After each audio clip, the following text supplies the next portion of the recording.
율법과 율법의 끝마침 예수 그리스도에 대해서 말씀드리겠습니다. 지난 시간에 기억나시나요?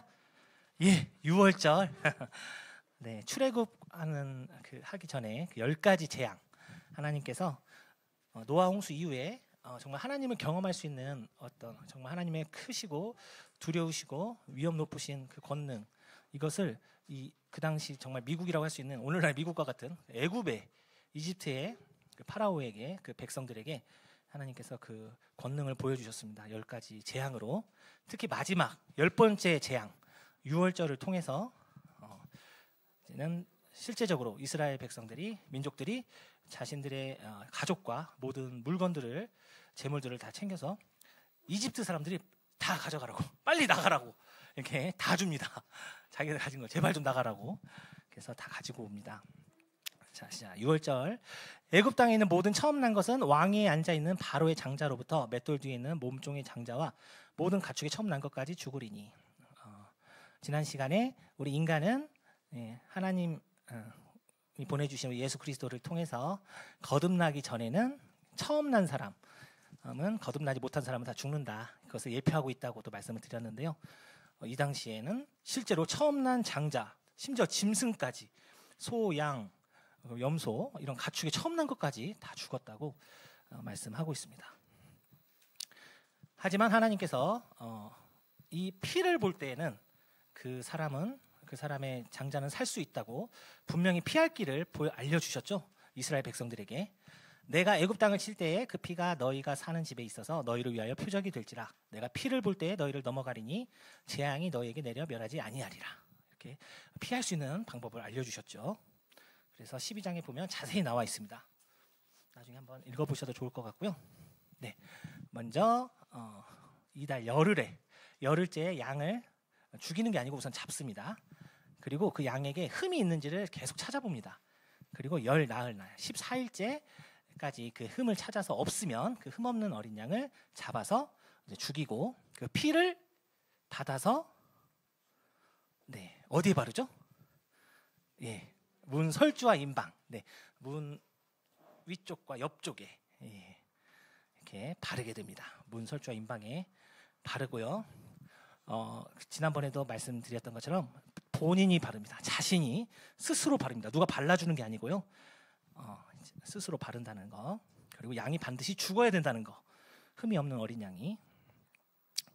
이것에 대해서 하나님께서는 왜 이렇게 하셨느냐. 육체의 생명은 피에 있음이라. 내가 이 피를 너희에게 주어 제단에 뿌려 너희의 생명을 위하여 속죄하게 하였나니 생명이 피에 있으므로 피가 죄를 속한다고. 하나님께서 아담과 하와가 범죄했을 때 짐승을 잡아서 가지고서 입히심으로 시청각 교육을 제대로 해주셨습니다. 반드시 너희들의 죄를 덮기 위해서 죄 없는 짐승이 죽어야 된다. 특별히 양, 소, 이런 특히 흠 없는 정결한 짐승이 죽어서 그 피가 우리 죄를 지은 그 인간의 그 죄를 덮었을 때 넘어간다고 하는 그 사실. 그래서 그것이 바벨탑 사건 이후로 전 세계에 퍼져서 하나님은 다 잊어버렸는데 저기 아마존에 가도, 저기 솔로몬 제도에 가도 그 원주민들이 피를 바칩니다. 자신들의 신들에게. 그건 기억하고 있어요. 어쨌든 하나님께서도 피를 보신다는 거. 율법을 따라 거의 모든 물건이 피로써 정결하게 되나니 피 흘림이 없은즉 사함이 없느니라. 피 흘림이 있어야 됩니다. 지난 시간에 비행기표 얘기를 하면서 아무리 선하게 살았어도 당시 이집트 재앙이 있을 때 분명히 이집트 장자들 중에 그 집안에서 착한 사람들, 착하게 살고 다른 사람들 도우며 살았던 사람도 있을 거예요. 근데 그 사람들은 살았을까요? 죽었습니다. 왜냐하면 그걸 넘어가는 표가 피였기 때문에, 어린 양의 피였기 때문에 착하게 살았더라도, 또 이스라엘 사람들에게 선대했던 사람들이라 할지라도 하나님의 말씀에 그대로 순종하지 않고 피를 바르지 않은 사람은 다 죽게 됩니다. 장자들이. 이것에 대해서 하나님께서는 히브리서에서 염소와 송아지의 피로 하지 아니하고 오직 자기의 피로 영원한 속죄를 이루사 단번에 성소에 들어가셨느니라. 그 어린 양이 누구를 예표하고 있다고요? 우리 예수님. 우리 예수님께서 세례 요한이, 침례 요한이 예수님을 보고 보라, 세상 죄를 지고 가는 하나님의 어린 양이다. 이렇게 단도직입적으로 얘기를 하셨고요. 그렇게 어린 양으로 오셔서, 흠없는 어린 양으로 오셔서 저를 위해서, 우리 VIP 분들을 위해서 피를 흘려 돌아가셨습니다. 그래서 그것을 내 마음 문에, 내 마음 안에 바른 사람만 구원을 받게 됩니다. 너무나 많은 사람들이 그냥 지식적으로 깨달아서 구원받는다고 생각하는 사람들이 너무 많아요. 특히 구원파라 할지 무슨 이만한 교리 문답집을 줘요. 달달달달 외우라고 그래요. 달달달 외워서 시험 봅니다. 그래서 통과하면은 구원. 전혀 아닙니다. 내 마음만에, 내 마음 문에 받아들인 사람. 제가 대학 다닐 때는 CCC라는 게 있었어요. 기독교 동아리인데 ESF, UDF 이런 기독교 동아리에서 사형리라고 하는 책자를 줘요. 그래서 그걸 외우라고 합니다. 그리고는 바빠 죽겠는데 와서 영접기도 빨리 하라고. 영접기도 오물오물하면 옆에서 해줘요. 대신 영접기도를. 저는 예수님을 받아들입니다. 아멘, 아멘. 발라줘. 대신 발라줘요. 그러면 구원 못 받죠. 시험 때문에 바쁜데 막 옆에서 계속 그러니까 그냥 귀찮으니까 하는 거예요. 사람들이. 대학 다닐 때 보니까 전혀 아닙니다. 누가 해줄 수 없고요. 내가 해야 돼요. 구원파같이 뭘 달달 외우고 그런 게 아닙니다. 내 마음 문에 주님, 제 마음에 들어오십시오. 제가 주님을 제 유일한 구원자로, 제 영혼의 죄를 구원해 주시는 영원한 구원자로 제가 받아들입니다라고 예수님을 받아들인 사람이 구원받는 겁니다. 분명히 말씀하고 계십니다. 요한계시록에 다 같이 한번 읽어보겠습니다. 시작. 볼지어다 내가 문 밖에 서서 두드리노니 누구든지 내 음성을 듣고 문을 열면 내가 그에게로 들어가 그로 더불어 먹고 그는 나로 더불어 먹으리라. 문을 어떻게 하라고요? 열어야 돼요. 내 마음을 열어야 돼요. 왜냐하면 예수님은 무슨 이론이 아닙니다. 살아계신 분이고 하나님 아들이시고 창조주시고 인격체세요. 그 예수님을 내 마음 안에 받아들여야 됩니다. 뭔 외우고 뭐 달달달달 해서 시험 보고 아닙니다. 네. 반드시 기억하셔야 되겠습니다. 내 스스로가 내 마음 문에 예수님의 어린 양의 피를 발라야 된다는 거 분명히 얘기하고 있습니다. 자, 그리고 6월절에 지켜야 할 게 중요한 게 두 가지가 있습니다. 첫 번째는 다 아시죠? 잡아서 뿌리는 거. 제가 계속 얘기했죠. 두 번째가 뭘까요? 어린 양을 먹어야 돼요. 먹어야 돼요. 이거를 얘기를 잘 안 하시는 분들도 많더라고요. 다른 교회에서 보면 분명한 것은 여기 말씀에 제가 읽겠습니다. 그 밤에 그 고기를 불에 구워 8절입니다. 무교병과 쓴 나물과 어울려 먹되 날 것으로나 물에 삶아서 먹지 말고 머리와 다리와 내장을 다 불에 구워 먹고 아침까지 남겨두지 말며 아침까지 남은 것은 곧 불사르라. 다 먹어야 돼요. 어린 양을 잡아서 다 먹어야 됩니다. 죽인 양을. 이게 무슨 뜻일까요? 선생님들, 왜 다 먹어야 될까요? 어린 양을. 어린 양을 어린 양이 예수님을 상징하시는데 우리가 구원받은 사람은 성령의 9가지 열매를 맺는다고 하시거든요. 갈라디아서에서. 확실한 것은 이것을 통해서 알 수 있는 것은 우리가 구원받은 것으로 끝나는 게 아니고 구원받은 이후에 성화되어 가야 된다는 겁니다. 삶이 거룩하게. 왜냐하면 하나님과 인간을 나누는 그 기준점이 거룩함이거든요. 거기에 이르기까지 우리가 성화되어 가야 된다고 분명히 말씀하고 계시는데 그것의 시작이 우리 예수님의 양식을 먹는 거예요. 예수님을 먹는다는 것은 예수님의 성품을 닮아간다는 뜻입니다. 이것을 기억해야 되겠습니다. 그래서 다 먹어야 된다. 그리고 아무나 먹는 게 아니고요. 여기 보면 45절에 거류인과 타군 품꾼은 먹지 못하리라. 구원받은 사람만 먹는 거예요. 구원받은 사람이 예수님의 내 마음 문에 열고 예수님을 받아들인 사람이 어린 양을 먹는 것처럼 구원받은 성도는 성화되어 가기 위해서 이 말씀을 먹는 것입니다. 하나님의 말씀. 우리 예수님께서 말씀이라고 하셨는데요. 그래서 우리 삶이 변화되어 가는 거 이걸 얘기하고 계십니다. 자, 그래서 6월절에 이런 사건을 통해서 이집트와 파라오는 이제 완전히 두 손 두 발 들게 됩니다. 그래, 다 가져가라, 다 가져가. 오히려 이집트 사람들이 자기들이 가진 것까지 다 주면서 빨리 나가라고. 와, 이거 도저히 안 되겠다. 이스라엘이 하나님에게 대적해서는 씨가 마르겠다는 생각으로 그렇게 해서 나가게 됩니다. 그래서 나가는데 순순히 보내줬을까요? 네, 마음이 바로 바뀝니다. 파라오 바로 쫓아오게 됩니다. 잠깐, 얘들 다 보내버리면 진흙은 누가 캐고 벽돌은 누가 만들고 피라미드 이거 궁전 누가 만들지? 쫓아오게 됩니다.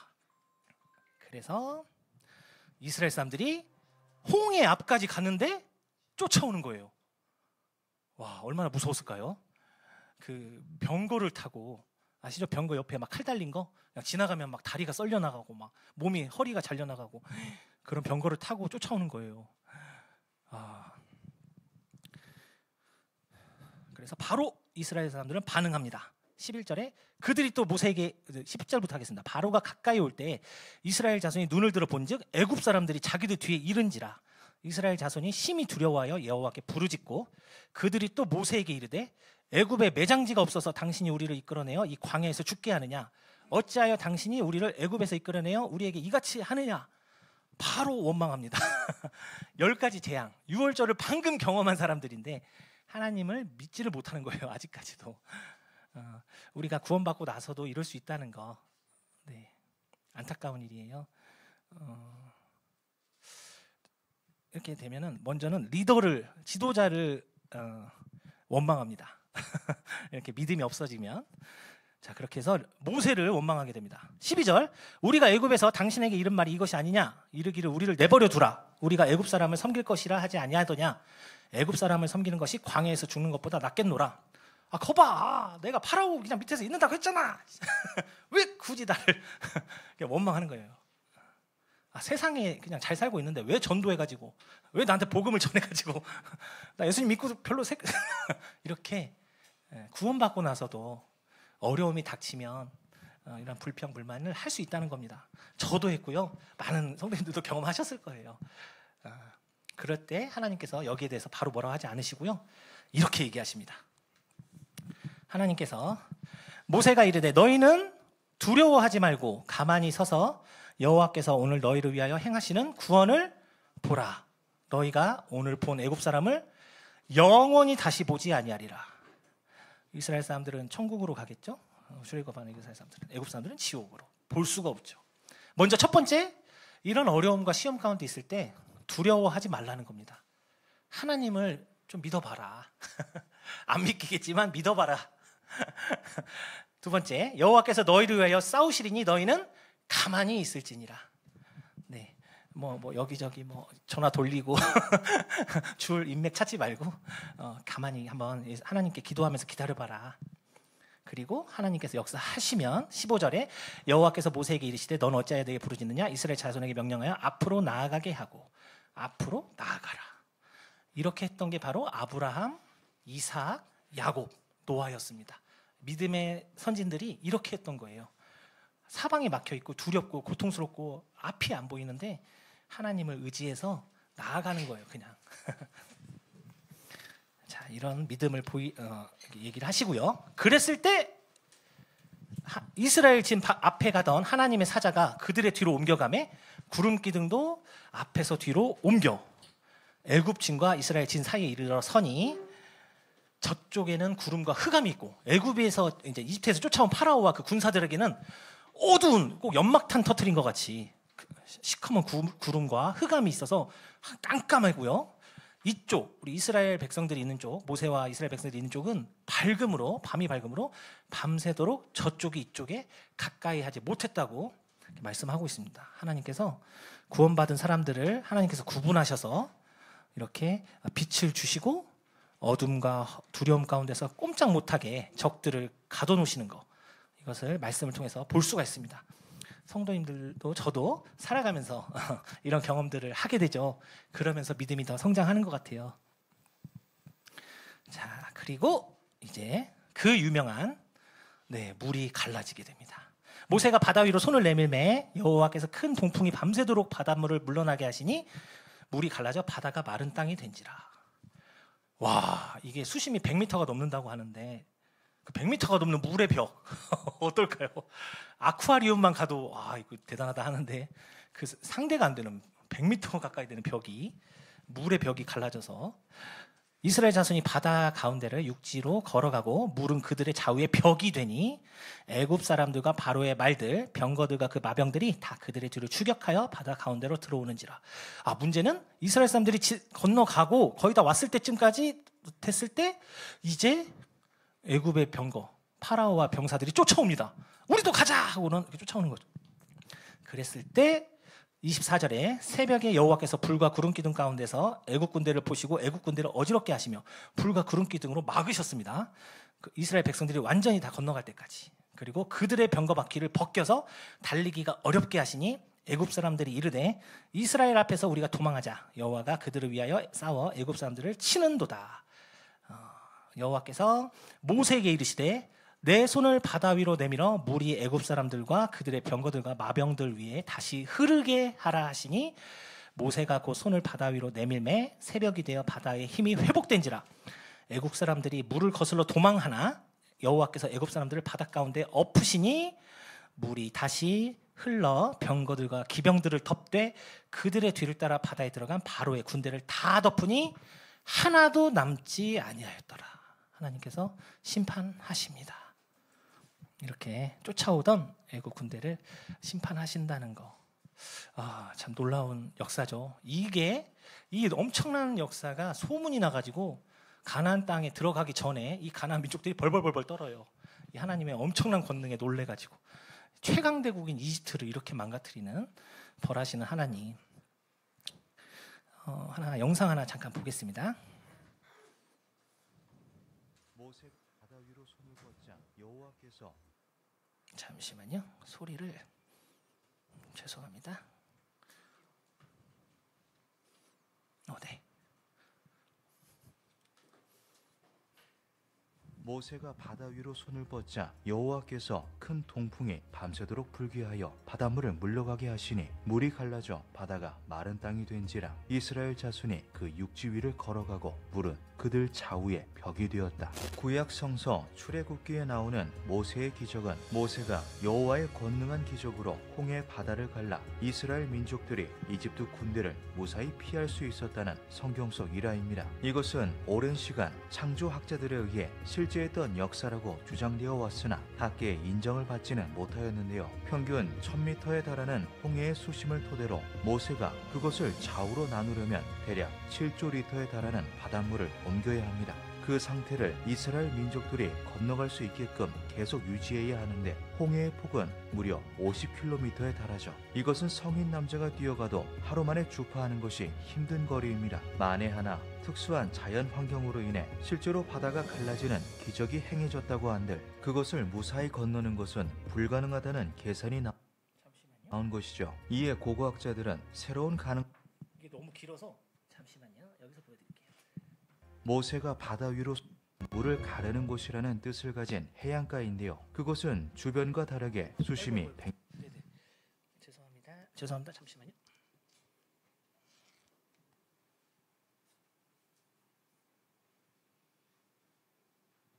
보시죠? 네.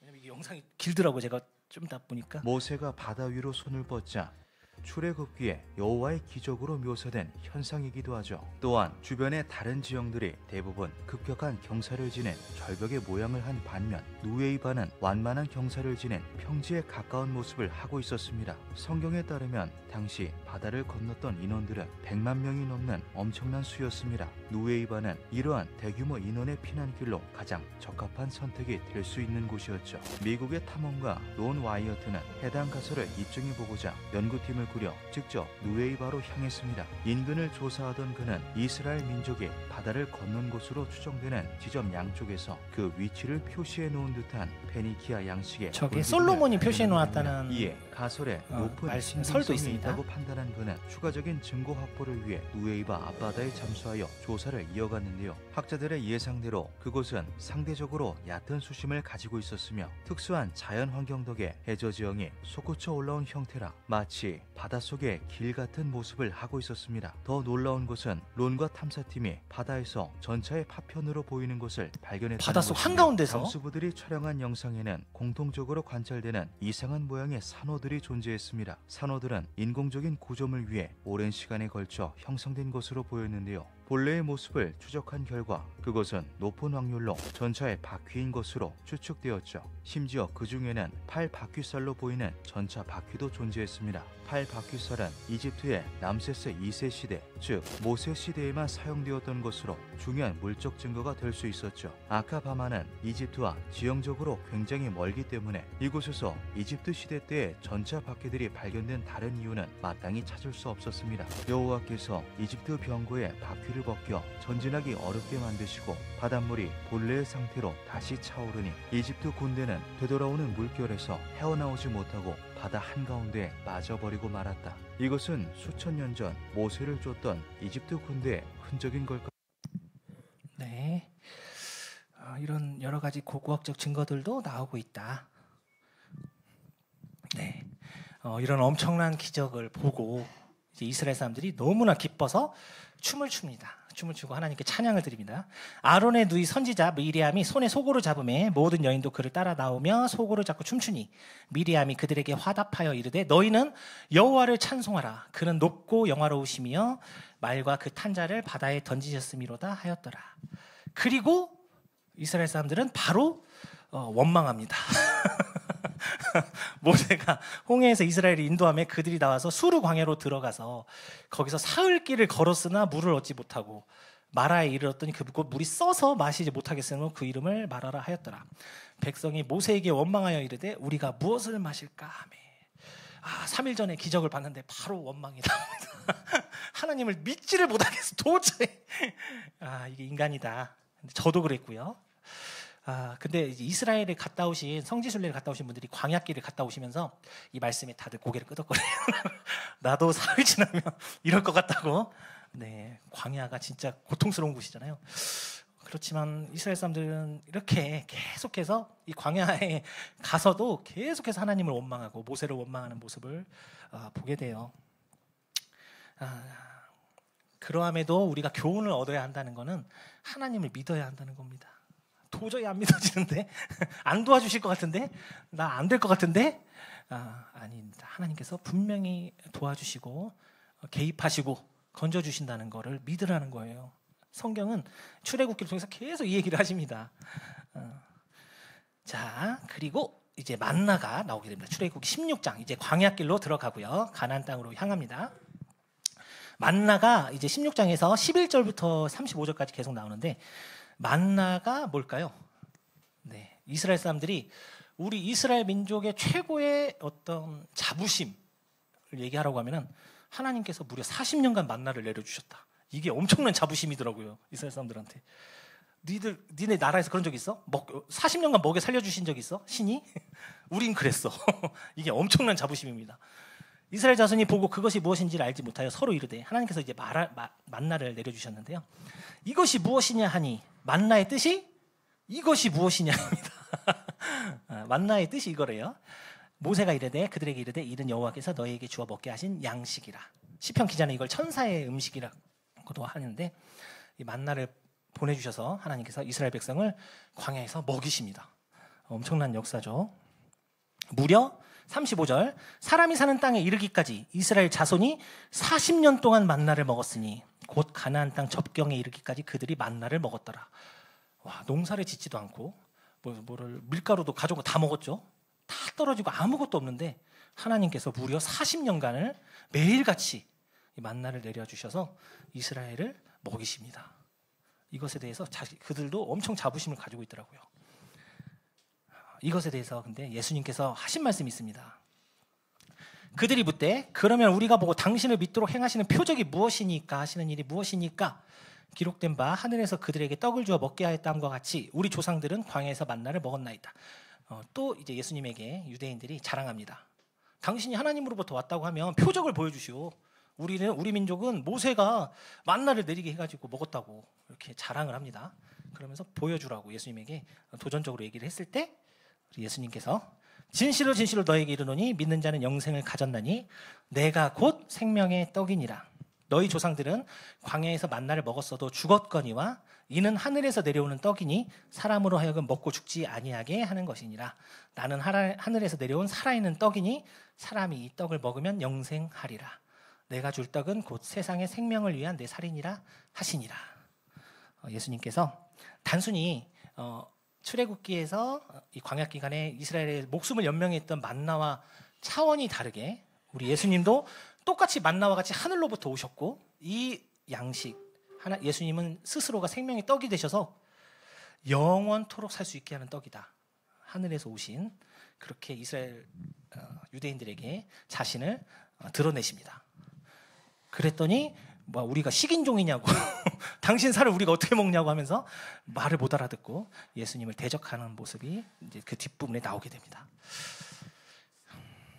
네, 자 이제 본격적으로 오늘의 주제인 율법에 대해서 얘기를 해보도록 하겠습니다. 율법은 19장, 출애굽기 19장, 20장에 나오게 됩니다. 자 이제 모세로부터 시작해서 모세 때 율법을 받아서 예수님이 돌아가실 때까지가 구약입니다.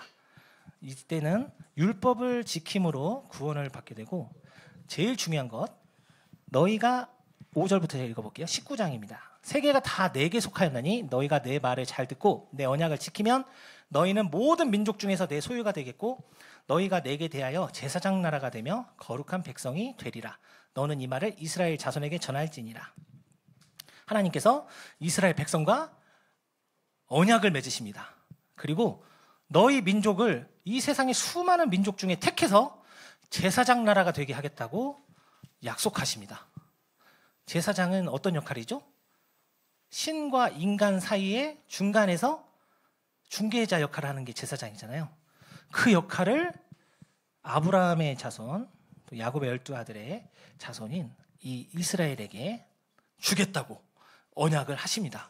이제 이게 출애굽기 19장, 20장에서 율법을 주시면서 같이 이렇게 언약을 하는 게 나오게 됩니다. 이것에 대해서 베드로전서에서는 너희는 그러나, 다 같이 한번 읽어보겠습니다. 9절만 시작. 그러나 너희는 택하신 족속이요 왕같은 제사장들이요 거룩한 나라요 그의 소유가 된 백성이니 이는 너희를 어두운 데서 불러내어 그의 기이한 빛에 들어가게 하신 이의 아름다운 덕을 선포하게 하려 하심이라. 네. 베드로 사도를 통해서 우리 오늘날에 사는 우리 성도님들과 우리 VIP 분들은 스스로가 각자가 예수님을 믿고 마음에 받아들이면 그 즉시 제사장이 된다고, 택하신 족속이 된다고, 거룩한 나라와 소유가 된 백성이 된다고 약속하십니다. 자, 어두운 데서 불러내어 그의 기이한 빛에 들어가게 하신. 자, 출애굽 시대에 어두운 곳이 어디죠? 이집트. 이집트에서 무려 400년간 속박을 당하잖아요. 거기서 불러내서 하나님이 약속하신 땅, 기이한 빛, 가나안으로 가게 하신 하나님, 이것처럼 우리 구원받은 성도들도 죽어서 지옥에 갈 수밖에 없는 그 신분, 그리고 불타는 지옥으로 가는 그 운명에서 180도 돌리셔서 불러내서 하나님이 예비하신 천국으로, 하나님의 백성으로, 하나님의 자녀로 삼아주신다는 것을 베드로 사도를 통해서 이렇게 말씀하고 계십니다. 그것을, 이 아름다운 덕을 선포하게 한다. 우리 성도님들은 그래서 이 자리에서 함께 앉아서 이 말씀을 들으면서 하나님께서 얼마나 이 놀라운 사랑과 은혜를 나에게 베풀어 주셨는지 같이 선포하고 있는 것입니다. 우리를 마치 이집트에서 불러내서 가나안 땅으로 인도하신 것처럼 우리 구원받은 성도들을 지옥으로 가는 그 길에서 끄집어내셔서 하나님으로 가는, 하늘도성으로 가는 길로 인도해 주신 우리 하나님을 찬양하는 것, 그렇게 하게 하셨다고 베드로 사도를 통해서 이 말씀을 통해서 얘기하고 있습니다. 너희가 전에는 백성이 아니더니 이제는 하나님의 백성이요 전에는 긍휼을 얻지 못하였더니 이제는 긍휼을 얻는 자니라. 네. 자, 한편 다시 돌아가서 모세가 내려와서 백성의 장로들을 불러 여호와께 자기에게 명령하신 그 모든 말씀을 그들 앞에 진술하니 백성이 일제히 응답하여 이르되 여호와께서 명령하신 대로 우리가 다 행하리이다. 모세가 백성의 말을 여호와께 전하매. 하나님께서 모세를 통해서 시내산에서 율법을 주십니다. 언약을 맺으시면서 율법을 주시는데 총 617가지 네, 엄청 많아요. 이것을 613개 정도의 항목이 되는데 이것을 주시는데 이걸 다 지키겠다고, 언약을 하겠다고 일제히 응답했다고, 그렇게 해서 이것이 성사가 되었다고 말씀하고 있습니다. 자, 그런데 율법은요 셋째 날 아침에 우레와 번개와 빽빽한 구름이 산 위에 있고 나팔 소리가 매우 크게 들리니 진중에 있는 모든 백성이 다 떨더라. 시내산에서 빽빽한 구름이 있고 나팔 소리가 들리고 번개가 치고 백성들이 너무 무서운 거예요. 하나님께서 이 시내산에 임하셨는데 18절에 시내산에서 연기가 자욱하니 여호와께서 불 가운데서 거기 강림하심이라. 그 연기가 온기가마 연기같이 떠오르고 온 산이 크게 진동하며 나팔 소리가 점점 커질 때에 모세가 말한즉 하나님이 음성으로 대답하시더라. 모든 백성이 다 떨었다고. 율법은 두려운 거예요. 무서운 거예요. 이 율법을 접하게 되면 정말 두렵습니다. 하나님의 그 두려우심, 엄하심, 어미하심을 알게 되고 무서움을 느낄 수밖에 없는 것, 이것을 이제 얘기를 하고 계시고요. 이것에 대해서 또 21절에 여호와께서 모세에게 이르시되 내려가서 백성을 경고하라. 백성이 밀고 들어와 나 여호와에게로 와서 보려고 하다가 많이 죽을까 하노라. 가까이 올 수도 없는 거예요. 하나님께 너무나 거룩하시고 위엄이 높으시고 어미하신 분이기 때문에 가까이 갈 수도 없습니다. 그래서 경고하신 것입니다. 하나님께서 또 여호와에게 가까이 하는 제사장들에게 그 몸을 성결하게 하라. 제사장이라 할지라도 여호와가 그들을 칠까 하노라.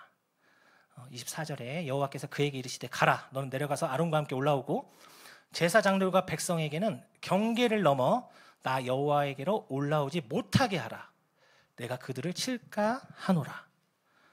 네. 율법은 두려운 것입니다. 하나님의 율법에서 이제 나오는 게 안식일을 지키라고 하시거든요. 안식일 안 지키면 그냥 죽이는 거예요. 도둑질을 하잖아요. 손을 잘라버리는 겁니다. 눈에는 눈, 이에는 이. 이것에 대해서 얘기를 하고 계시고 또 11조를 또 내지 않아도 죽고요. 이런 식으로 모든 율법의 그 경고들이 굉장히 엄하고 두렵습니다. 이런 것들을 지킬 수 있다고 한 거예요. 이스라엘 백성들은 무려 613가지 정도 되는 그 율법들을. 그리고 이걸 받는 상황에서도 이렇게 하나님의 그 거룩하심 때문에 사람들이 죽을까 봐 이렇게 경고하시는 것을 보게 되고요. 히브리서에 보니까요. 너희는 만질 수 있고 불이 붙는 산과 침침함과 흑암과 폭풍과 나팔 소리와 말하는 소리가 있는 곳에 이른 것이 아니라 그 소리를 듣는 자들은 더 말씀하지 아니하시기를 구하였으니.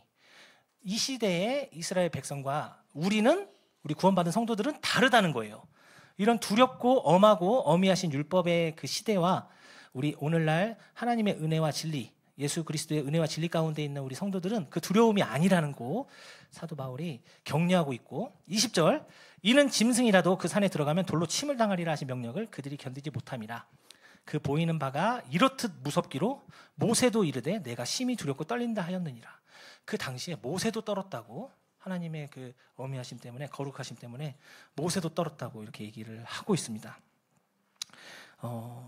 구약은 율법은 사람을 정죄하고 하나님을 두렵게 만드는 이런 역할을 하는 것을 보게 됩니다. 하지만 우리 예수 그리스도를 통해서 신약이 시작되었죠. 새로운 약속. 이 시대를 사는 우리, 은혜의 시대를 사는 우리 교회 성도님들과 우리 VIP 분들은 다르다. 그러나 너희가 이룬 것은 시온산과 살아계신 하나님의 도성인 하늘의 예루살렘과 천만 천사와 하늘에 기록된 장자들의 모임과 교회와 만민의 심판자이신 하나님과 및 온전하게 된 의인의 영들과 새 언약의 중보자이신 신약을 시작하신 새로운 은혜와 진리를 시작하신 예수와 및 아벨의 피보다 더 나은 것을 말하는 뿌린핀이라. 그래서 우리는 이런 두려움 가운데 있지 않아도 된다고. 새로운 언약을 우리 예수님께서 맺어주셨기 때문에 새로운 언약, 신약을 맺어주셨기 때문에 이 시대를 사는 우리는 이런 두려움 가운데 있지 않아도 된다고 격려하고 계십니다. 율법을 이제 크게 세 가지로 구분하면요. 첫 번째는 너무나 잘 아시죠? 십계명. 십계명 다 아시죠? 네. 이렇게 성경책을 피면은 뒤에 나왔나요? 저는 이게 뒤에 나옵니다. 성경책 뒤에 뒷면에 제1은 너는 나 외에는 다른 신들을 내게 두지 말라. 도덕법입니다. 이 십계명을 비롯한 도덕법을 첫 번째로 둘 수가 있고요. 이것에 대해서 예수님께서 나중에 신약 시대를 아직 하시기 전에 돌아가시기 전에 공생애를 하실 때 3년 반 기간에 하나님께서 이 주신 율법을 2개로 요약하면 도덕법을 2개로 요약하면 하나님을 사랑하고 내 이웃을 내 몸과 같이 사랑하는 걸로 요약해 주십니다. 이게 바로 십계명. 이것은 오늘날 우리 구원받은 성도들도 다 지켜야 되는 법이죠. 이걸 안 지킨다고 지옥에 가는 건 절대 아닙니다. 하지만 이 도덕법은 하나님께서 주신 것이기 때문에 모든 인류에게 지키는 것이 옳습니다. 두 번째, 시민법이 있습니다. 자, 여기서부터는 우리 구원받은 그리스도인들에게는 해당하지 않습니다. 시민법. 이스라엘 사람들, 유대인들을 구분하는 게 뭐라고요? 첫 번째가 안식일을 지키는 겁니다. 할례를 받는 거, 그다음에 안식일을 지키는 거. 안식일을 안 지키면요, 돌로 쳐서 죽입니다. 법이에요, 법. 지키지 않는 유대인은 살 수가 없습니다. 가장 중요한 것 중에 하나죠. 그래서 예수님께서 안식일을 어기게 하려고 그렇게 바리새인들이 호시탐탐 기회를 노리죠. 그리고 두 번째가 11조입니다. 11조는, 이 조는 말 그대로 세금이에요. 조세할 때 조. 왜냐하면 레위 지파가 땅을 못 받잖아요. 그래서 레위 지파를 먹여 살려야 돼요. 나머지 지파들이.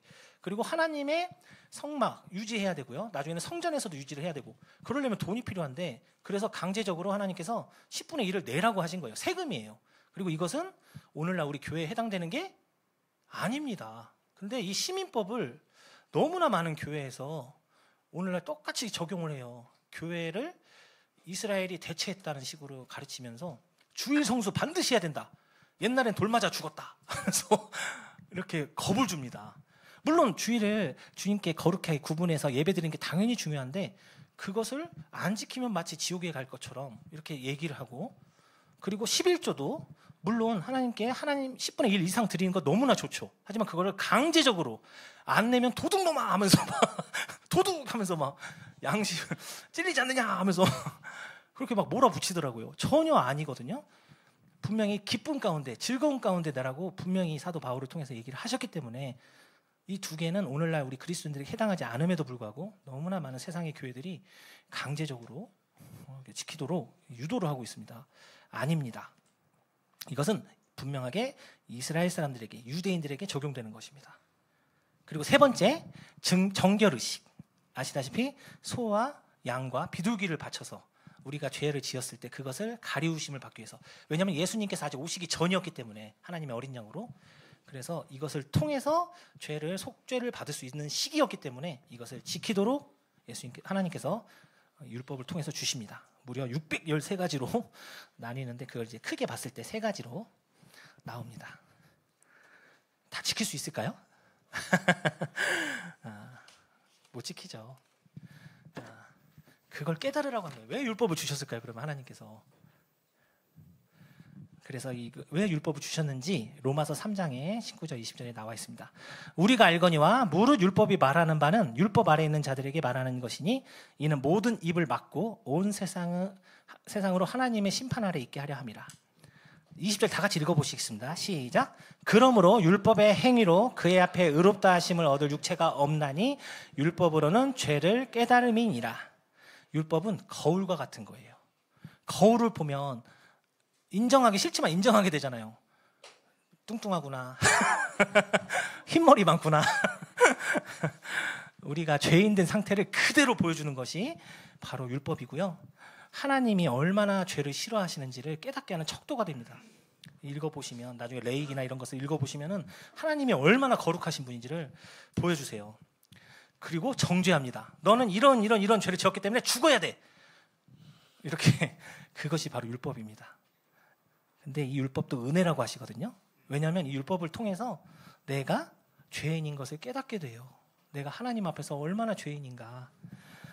그리고 나는 여기서 도저히 벗어날 수가 없는 죄인이다. 하나님, 저 좀 살려주세요.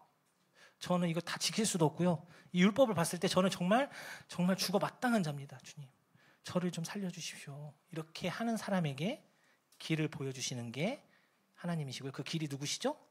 예수 그리스도이십니다. 그렇게 하려고 율법을 주신 거예요. 그래서 율법, 이게 내가 정말 죄인이구나를 깨닫지 않으면은 예수님을 받아들이기가 힘들어요. 그래서 조용히 한번 묵상을 해보시는 게 너무 중요합니다. 세상의 어떤 시끄러운 것들을 다 때려놓고 하나님의 말씀 앞에서 내가 얼마나 죄인인지를 한번 생각해 보셔야 돼요. 그렇지 않고는 구원받기가 힘들어요. 예. 오히려 이제 구원받고 나서 나는 진짜 구원받은 사람인가? 나 근데 행동이 왜 이 모양이지? 이렇게 고민하는 게 정상입니다, 사실은. 저도 그랬고 오히려 그런 게 전혀 없는 분들이 좀 의심해 봐야 돼요. 나는 이제 완전히 의인이야. 죄 없어 이제 나. 그래서 마음껏 잘못하고 이것은 오히려 잘못됐다. 왜냐하면 이 거울이기 때문에 내가 얼마나 죄인이고 부족한 자인지를 계속 깨닫게 하시거든요, 이 율법이. 그래서 결국에는 하나님 앞에 다시 나오게 하는 역할을 한다는 거. 그래서 율법을 주셨다는 거. 그래서 이것도 은혜라고 하나님께서 말씀하셨습니다. 네. 그리고 이 율법을 벗어날 수 있도록 주신 분이 새로운 언약, 새 언약의 중보자 예수 그리스도이십니다. 네. 그리고 때가 참에 하나님이 그 아들을 보내사 여자에게 나게 하시고 율법 아래 나게 하신 것은 많은 분들이 착각을 하고 있어요. 신약이 언제부터 신약일까요? 언제까지가 구약이고 보통 이제 많은 세상의 학자들도 그렇고요. 예수님이 응애하고 태어나셨을 때 그때를 신약의 시작으로 보는데 아닙니다. 성경 말씀을 보면은 예수님께서 십자가에 달려 돌아가시면서 다 이루었다 하시고 율법을 끝내셨을 때 그게 구약의 마침이라고 하시거든요. 그래서 갈라디아에서 보면 때가 참에 하나님이 그 아들을 보내사 여자에게 나게 하시고 하나님께서 계속 얘기해 드린 것처럼 아담과 하와 때부터 약속하신 여자의 후손으로 오실 그분, 그 메시아 여자에서 나게 하시고 율법 아래에 나게 하신 것은 구약 시대에 태어나신 거예요, 예수님은. 그리고 구약 시대를 살아가신 겁니다. 예수님도 똑같이 정결의식 하셨고 율법을 지키셨거든요. 그것도 흠없이 지키셨어요, 예수님은. 그래서 그것을 언제 끝내셨느냐? 율법 아래에 있는 자들을 속량하시고 우리로 아들의 명분을 얻게 하려 하심이라. 이때 끝냈다고 얘기하십니다. 로마서 10장 4절 다 같이 읽어보겠습니다. 시작. 그리스도는 모든 믿는 자에게 의를 이루기 위하여 율법의 마침이 되시니라. 율법이 바로 이때 끝납니다. 십자가에서 돌아가시기 직전에 다 이루었다고 하셨을 때가 마침. 다 이루었다를 영어로 보면은 찾아보시면 it is finished라고 합니다. finish가 뭐죠? 끝! 달리기 하다가 피니시 라인에 딱 들어가는 순간 끝이잖아요. 구약이 끝이 낸 거예요. 예수님께서 끝을 내신 것입니다. 그래서 이것에 대해서 사도 바울이 로마서 10장 4절에 우리 예수 그리스도께서 하나님의 어린 양으로 오셔서 이 십자가에 달려 돌아가심으로 거기서 우리 모든 인류의 죄를 짊어지고 가시면서 율법을 끝내셨다, 마치셨다라고 얘기하십니다. 믿으십니까? 믿으시기 바랍니다. 원합니다. 기도하겠습니다. 예, 죄송합니다. 그 기도는 잠깐 하시다고요. 제 스스로 계속 기도하겠습니다. 이스라엘 사람들은 그럼 지금 어떨까요? 예수님을 믿고 있나요? 지금 48년 5월에 독립해서 이스라엘 땅에 사는 이스라엘 사람들 예수님을 믿고 있을까요? 안 믿고 있어요. 그 사람들은 지금도 구약이에요. 그 사람들은 지금도 율법을 지킵니다. 구약이에요. 왜냐하면 예수님을 인정하지 않아요. 이단자라고 하지. 그래서 이스라엘 사람들은 지금도 율법을 지키면서 하나님께 제사하기를 너무나 원하고 있습니다. 20%만. 이스라엘이 900만 명 가까이 되는데 80%가 무신론자예요.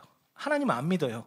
동성애자도 많고 그리고 공산주의자도 많고 80%가 예수님 하나님 안 믿습니다. 그리고 20% 정도가 종교적인 유대인들이고 그들이 이스라엘을 지배하고 있습니다. 그리고 그들은 나머지 80%를 무시하더라고요. 피는 뭐 유대인이라고 하는데 하나님 믿지도 않는 저런 2등 시민 막 이런 식으로 무시하더라고요. 이스라엘 사람들은 지금도 메시아를 기다리면서 구약의 율법을 지키면서 성전 제사를 준비하고 있습니다. 레위인들입니다. 레위인들. 나중에 보시면 아시지만 성전 제사는 누가 지내죠? 레위인들. 하플로 유전자 그룹 검사라는 게 있어요. 유전자 검사를 요즘 할 수 있습니다. DNA로. 유전자 검사를 해서 레위인들을 다 잡아냈습니다. 다 골라냈어요. 레위인들이에요. 이 사람은 아브라함 카하나. 유전자 검사를 통해서 아론의 자손을 찾아냈습니다. 이 사람이 대제사장입니다. 5명이 있어요. 후보가. 그 중에 한 분이세요. 이분 이름이 아브라함 카하나. 왜냐하면 제사를 지내야 되니까. 이 사람들은 끝이 아니에요. 아직 메시아가 와야 되고 계속해서 하나님께 소와 양과 염소를 바쳐서 제사를 지내야 돼요. 자, 그리고 붉은 암송아지가 지금 나타났습니다. 이 붉은 암송아지로 성전을 건축한 다음에 거기다 정결 의식을 해야 되거든요. 이게 다 준비됐어요. 레위인도 있죠. 대제사장도 있죠. 기구도 다 준비되어 있습니다. 시작하면 돼요. 시작하면 이제 짓기 시작하면 뭐 석 달이면 끝난다고 얘기를 하고 있습니다. 성전준비위원회가 있거든요. 자, 그리고 지금 이스라엘하고 하마스가 왜 싸우는지 아세요? 이 성전이 반드시 성전산에 세워져야 돼요. 원래 있었던 자리에. 근데 거기에 지금 뭐가 있죠? 이슬람의 3대 성지가 거기에 있습니다. 이슬람, 알-아크사 사원과 황금돔 사원 2개가 있거든요. 근데 그걸 허물고 세워야 돼요. 그런데 유대인들이 성전산의 주인이다! 이렇게 얘기를 합니다. 예루살렘 포스트. 이 말을 듣고 팔레스타인 사람들과 그 주변에 사는 아랍인들, 이슬람 사람들이 너무나 화가 났습니다. 너무나. 그리고 그 알-아크사 모스크에 유대인 랍비들이 쳐들어갑니다. 원래 유대인들이 거기 들어가면 맞아 죽거든요. 근데 그걸 다 무시하고 들어가 버려요. 하고 거기서 초막절을 지냅니다. 7.7절을 거기서 지내버립니다. 너무나 화가 나가지고 이스라엘 사람들이, 왜냐하면 아까 20%만 예수님 하나님을 믿는다고 했잖아요. 80%는 무신론자들이에요. 근데 무신론자들은 재밌게도 아기들 안 낳습니다. 동성애자도 많고 자기 인생을 즐겨야 되기 때문에 아기들 안 낳는데 그 20% 종교적인 유대인들은 아기를 엄청 많이 낳아요. 그러니까 이게 계속 시간이 지나면서 유권자가 누가 많아질까요? 유권자가. 또 투표도 잘 안 해요. 무신론을 믿는 무신론자들인 유대인들은. 그러다 보니까 결국 현재 네타냐후를 비롯한 이스라엘의 지배층들은 전부 종교적인 유대인들이에요. 이들이 결단을 내린 거예요. 이 성전산을 우리가 가져가야겠다. 그리고 거기다가 제3 성전을 세우고 하나님께 제사를 지내야겠다 하고 이런 행동들을 하니까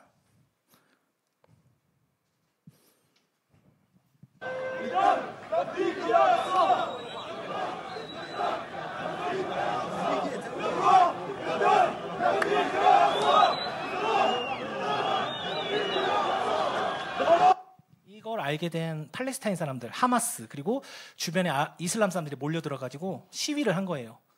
제3성전 건축 말도 안 되고 그것을 막기 위해서 우리의 피와 생명과 눈물 모든 걸 바치겠다 알라에게.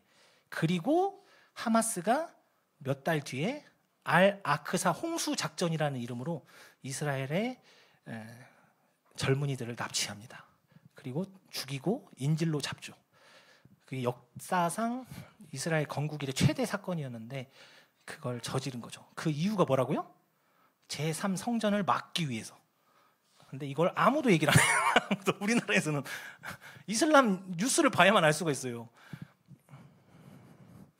알-아크사 홍수 작전을 주도한 인물인 하마스의 군사 조직 알-카삼 여단을 이끄는 모하메드 데이프는 육성 파일에서 이스라엘은 이슬람을 공격했고 알-아크사를 모독했다. 하마스 대원들은 모든 수단을 동원해 이스라엘을 공격하라 라고 명령했습니다. 그런데 이스라엘이 이슬람을 공격했고 알-아크사를 모독했다라는 말이 무슨 뜻일까요? 미국 첩보기관에 종사한 한 전쟁 전문가는 한 인터뷰에서 이번 전쟁 사태를 분석하면서 싸움에는 명분이 있어야 하고 분쟁에는 시도가 있어야 된다라면서 그 시도는 유대인들의 제3성전 건축 시도였다라고 외신을 통해 밝혔습니다.